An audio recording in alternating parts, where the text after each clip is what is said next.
you don't really need to consume a lot to, I guess, find your style. And I think finding your style is about representation because a lot of people seek out aesthetics and they seek out these different ways of actualizing who they are or who they're going to become through aesthetics and styles that they haven't achieved yet. And I think representation lies in the method of absence. And I don't really like representation or absence because it's based on the idea that I lack something innate within myself that allows me to be productive or allows me to not make new connections, if that makes sense. Now, when I see a commercial and it's obviously trying to establish this desire within myself to consume this product, that's obvious. What is not quite so obvious is the frame of reference between the advertiser and the consumer that's subliminal beyond the message. And I guess what I'm saying is I'm speaking to you on YouTube, but like you're going to make your own framework based on what my interpretation is. And like the message is just altered in so many forms throughout time, no matter how much we want it to stay the same. And I guess what I'm trying to say is that the world is made up of multiple connections, right? The world is made up of multiple flows. And there are different machines that exist, desiring machines that exist. And these desiring machines play a part in manipulating, shaping, and customizing these flows. Flows, like I said before, can be information, data, essence of communication. And what these partial objects do, partial objects like our body parts, right? They take these flows and they chalk them off sometimes. Maybe they accept them.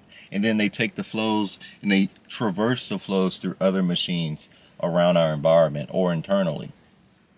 This idea that style or aesthetic is something to want or find within yourself is kind of weird because I think aesthetic is something that you should just already have because you already are a walking aesthetic.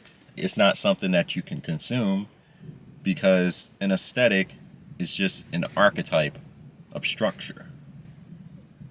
That's not what people think they're consuming whenever they want an aesthetic. They think they're doing something like unique, so they do it. And maybe they don't think they're doing something unique. Maybe the whole point of an aesthetic or style in the first place is to like be like somebody and say, okay, if I'm going to be like this person, I'm now going to be able to assume the attributes of life that this person typically would experience because I am now the archetype of that person.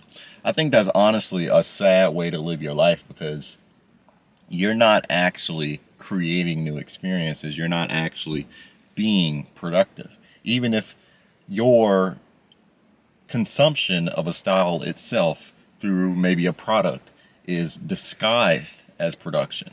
That's how perverse our world is. It's like it makes up things for you to feel a lack about, and then it forces you to exist as a subject from the point of view of the assemblages that create that need to have that thing in the first place.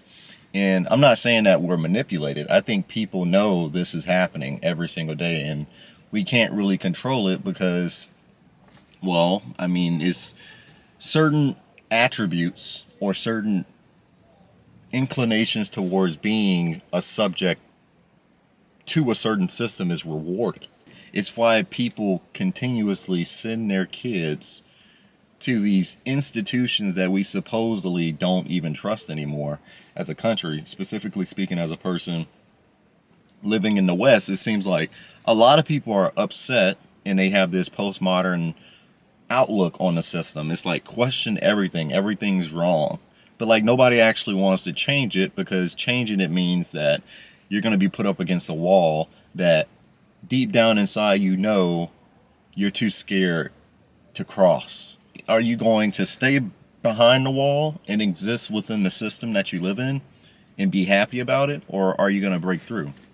I think the people that just kind of sit on like the edges go crazy and they just end up not doing anything in life because they're like, they don't know what they want to do. Like this girl asked me today when I was getting this coffee, she was like, what are you going to do today? And I was like, I'm going to the library. And she was like, oh, for school.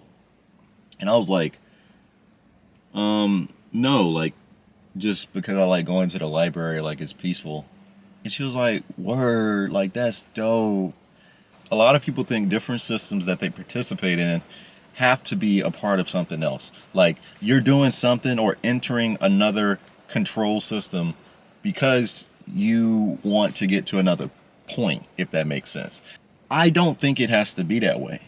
I think that the world needs to be unstructured in a way where people have places to go without always needing to do something while they're there. And I think this video is probably about the third place or maybe the disappearance of it.